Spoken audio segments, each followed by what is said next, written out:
There is a dangerous phenomenon. If you look on your outlines that you have in your folders as well, there is a dangerous phenomenon of separating church and state. I know this is a secular society, but if you really look carefully, you won't find that separation existing, because the Republican Party is considered a religious party, and there's nothing to hide. We know that it is religious. It does have an agenda, and the last we've heard is the banning of the abortion funding nationally and internationally, and because this is against Christian belief, and the pro-lifers have done a good job doing that. Now, I'm not saying that we're going to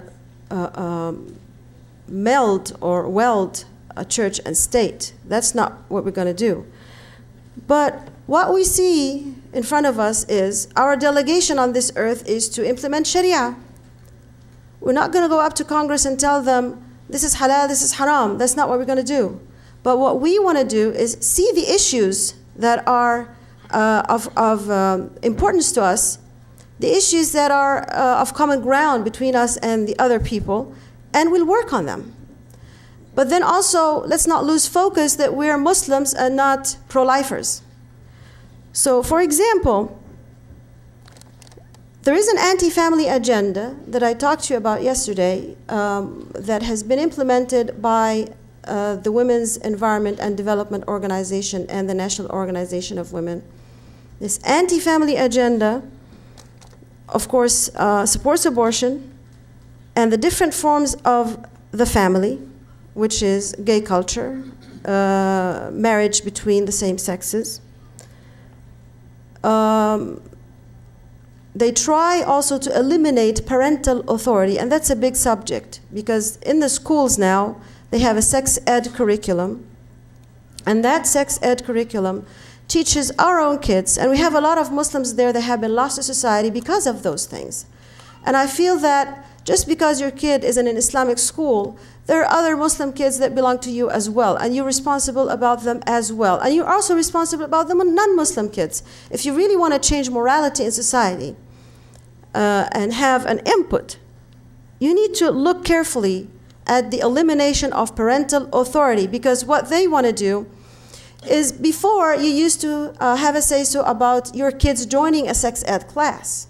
Now what they want to do is eliminate that parental authority, and so kids can have access to such education without your consent. Also, they can have access to United Nations reproductive health programs, which teaches them liberal sex. You can have sex before marriage, and it doesn't have to necessarily be in a legal way.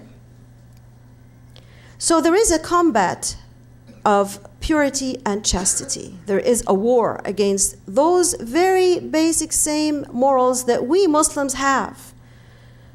What have we done about it? I'll just keep asking you that question. What have we done about it? Nothing. We have done about it nothing, because we feel we're always on the defensive. We're going to sit there and just take those beatings and feel that, well, the media is portraying us this way and there's nothing to do about it.